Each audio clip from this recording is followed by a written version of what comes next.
So this is going to be another movie review. This one's called The Hasty Heart. Can never get this.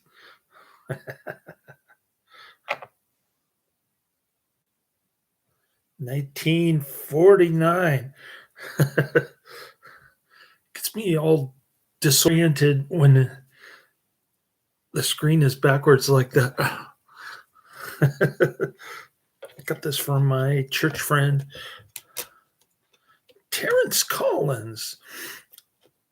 I'm giving this one 3 out of 5 stars. I thought it was all right. Patricia Neal is the reason to watch. She's got the perfect hourglass shape body. And she was my favorite actress when I was a teenager for that reason. This year, the 10 best list will start with Warner Brothers. They had 30 days to teach their hearts to behave. The most raved about hit since Johnny Belinda. Another movie that I didn't like. All right. Or I wasn't really crazy about Johnny Belinda. The Hasty Heart is a 1949 war drama film, an Anglo-U.S. co-production starring Ronald Reagan, Patricia Neal, and Richard Todd, and directed by Vincent Sherman. The film is based on the 1945 play of the same name by John Patrick. The Hasty Heart tells the story of a group of wounded Allied soldiers in a Pacific Theater mobile surgery unit immediately after World War II ends, who, after initial resentment and ostracism, rally around a loner and unappreciative Scottish soldier they know is dying. The title is taken from the proverb, sorrow is born in the hasty heart, which is stated several times in the film. All right. I'm not a big war film fanatic, but my church friend, it was skipping this one.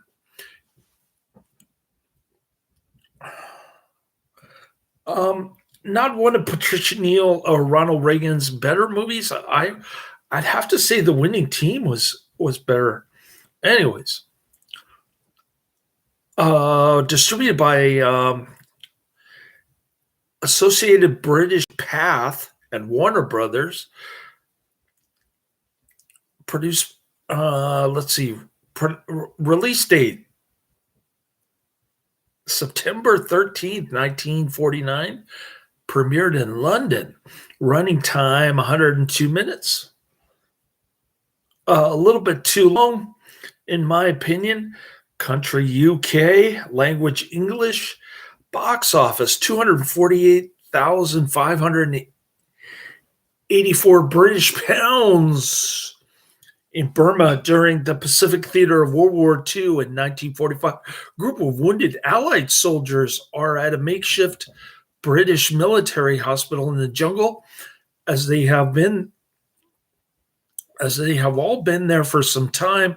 They have a strong bond. Yank Ronald Reagan is a lone lone U.S. soldier there, recovering from malaria, along with Tommy, Howard Marion Crawford, an Englishman, Kiwi, Ralph Michael, a New Zealander, Digger, John Sherman, an Australian, and Blossom, Orlando Martins, an African. So you have the United Nations represented here. And Ronald Reagan even makes reference to Lend-Lease. Kind of unique, this film, in the sense that you've got all this diverse soldiers from different countries fighting in Burma for no apparent reason. They are all under the care of Sister Margaret Parker, Patricia Neal, Lieutenant Colonel Dunn Anthony Nichols, the senior doctor of the hospital, tells the men that they will be receiving a new patient soon and that they should be extra kind to him. He is a Scot, and while he seems to have recovered from his operation, his abnormal kidney means that he will die within a few weeks. Dunn tells the man that the Scot will be outwardly healthy until one day he will suddenly die when his kidney fails. Oh, sort of like the lady upstairs. When the Scot arrives, Captain Latchy McLaughlin, Richard Todd, is very gruff and mean. He is constantly suspicious of his fellow patients, attempting to make friends with them. Margaret tries to convince Latchy to buy a regimental kilt, something he feels is too expensive to purchase because he recently bought a house in Scotland to which he intends to return. However, during Latchy's 24th birthday party, Margaret gives him a kilt, and the rest of his friends contribute something for his uniform. Latchy is proud, and they all pose for photos with the others trying to answer the question of whether he wears anything under his kilt. Latchy warms to the soldiers, and he opens up about his past, telling them they say sorrow is born in the hasty heart. He reveals to Margaret that his aloof and suspicious behavior results from cruelty inflicted on him in his youth as an illegitimate child. Wow. I guess I had it bad. My first wife said, "Nobody loves you, Ben, because you're a bastard." Later, he confesses to Yank that he is in love with Margaret and will propose to her. Yank tries to convince him otherwise. But when Latchy does propose, she accepts because this is what will make him really happy. Dunn comes to the ward, and Dunn tells Latchy that he can return to Scotland immediately if he wishes. When Latchy asks why he is receiving special treatment, the doctor tells him the truth about his condition and that his death is imminent. Latchy explodes at his friends, thinking they befriended him only because he was sick and dying. Out of sheer pity, he decides to run to Scotland. Blossom offers him a necklace, but when Latchy rejects it, Yank explains that Blossom does not speak English and therefore could not have known that Latchy was dying. As he's leaving, he breaks down and he says he does not want to die alone.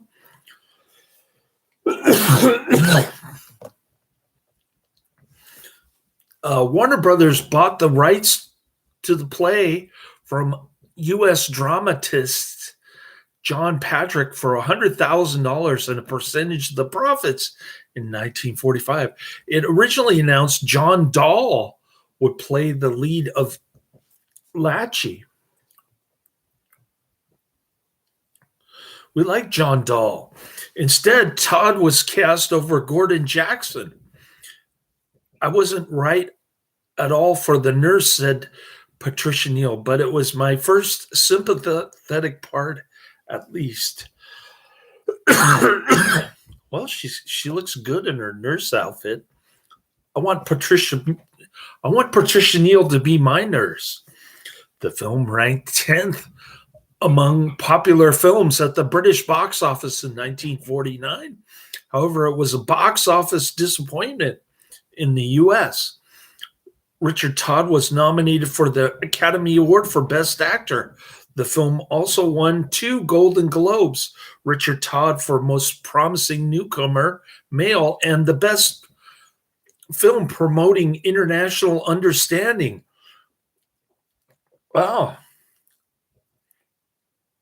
Isn't that nice?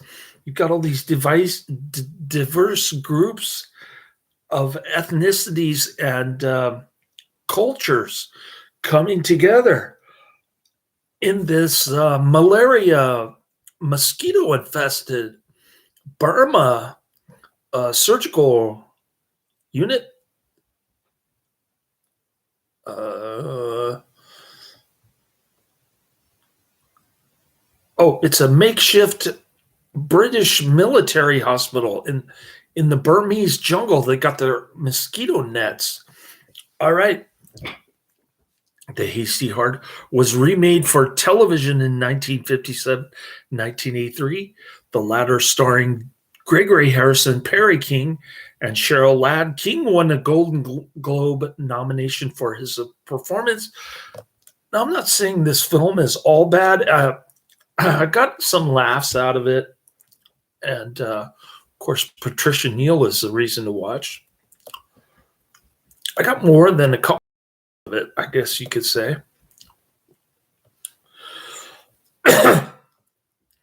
All right. The Hasty Heart, 1949, 1 hours, 42 minutes. Too long. Not a very good movie poster. Gets a whopping 7.3 out of 10 on IMDb. 1,600 ratings.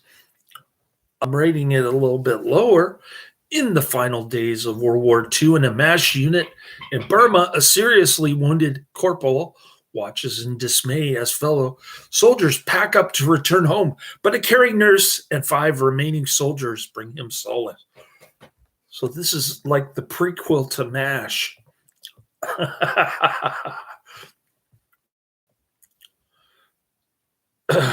More like this. King's Row, storm warning. Come to the stable and love crazy. I don't know any of these films.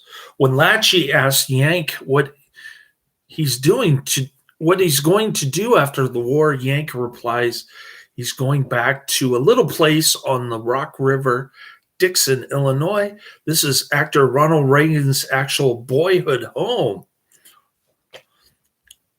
Sister Parker, he's a foundling. His father left his mother before he was born. Do you know what that means? And Yank says, he sure is. I guess you can't use the word bastard in 1949. Featured in Elstrie's Story, 1952. All right. Here's a review by Stephen C-5. Doesn't have any rating on it. It's dated April 11, 2000. The title of the IMDb review is "This movie should be compulsory viewing." I guess my church friend from Santa Rosa agrees. I came back from work one day and this odd black and white movie was on TV. Darn, black and white?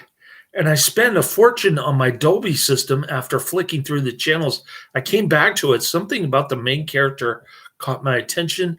Captain Lackey McClellan. He was rude, obnoxious, scathing, and although he acted very tough, he appeared to be very lonely. For the next hour and a half, I was hooked. His story about people, as simple as that, how they get along and how they don't get along. It's a very human story, no special effects, no twisting plots, just a warm-hearted story that you'll come away from feeling better with the world. This is one of those Sunday afternoon movies you can easily flick past, like I almost did. If you ever see it advertised, take time out to watch it. It will make you cry and laugh all in the same scene. Take time to watch it. Highly recommended. S.C. Stevens C. All right. So Mr. Steven is in the majority, probably rated it higher than I did based on the review that he gave. So nobody's in the chat room. It's too early in the day, but I got a little late start. Working on my list. I should say whittling down my list. I'm only on my first movie and it's midday. This is not good. I I slept in until about 8. It took me a couple hours to get ready. I had to put away some laundry, cook breakfast, shower, do all that kind of thing. Look at how much money I don't have. That could be a problem. Although I did try to find out about what happened to my Good Eggs options. It looks like Good Eggs was valued at $200 million during the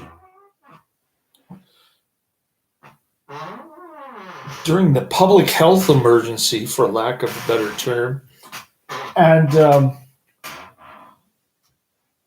then Grubhub bought it for $20 million.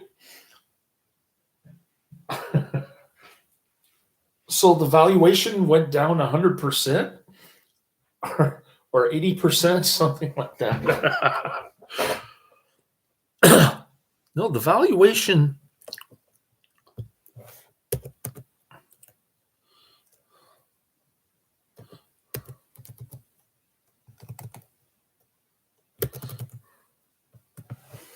Yeah, it went down 100%. Anyways, so I guess my options turned into something with Grubhub, but I have no way of reaching out to them or finding out what happened to it. I don't know if I have money sitting around that's just waiting for me to do something. I have no idea. So I emailed Grubhub. I sent them about 10 emails, various different email addresses. Hopefully one of them will respond. But what do we got coming down the pike? I figured out why my room is so cold in here. It's because the gardeners leave the back door wide open. Anyways, Creature from the Black Lagoon is number 1 on my list, 1954. Then you've got Alien Resurrection, 1997, and Desperate Journey, 1942. Those are the next 3 coming down the pike. Christmas Eve, I'll try to knock out 3 or 4 because my son's going to be with his Chinese family. And then my son's coming here. Maybe we could watch movies and review movies together. He's more into the Hong Kong Kung Fu movies, but maybe we can watch, I don't know, The Abominable Dr. Phibes, Speed 2, Cruise Control, Overkill, Dr. Phibes Rises Again, Prehistoric Woman, Hot Shots, Theater Blood, Silent Night, Bloody Night.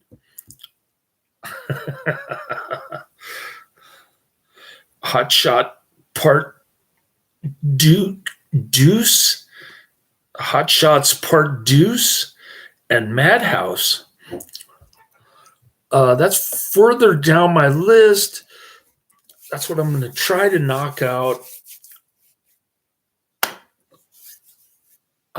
next week, Christmas week. And hopefully we can whittle down this list a bit.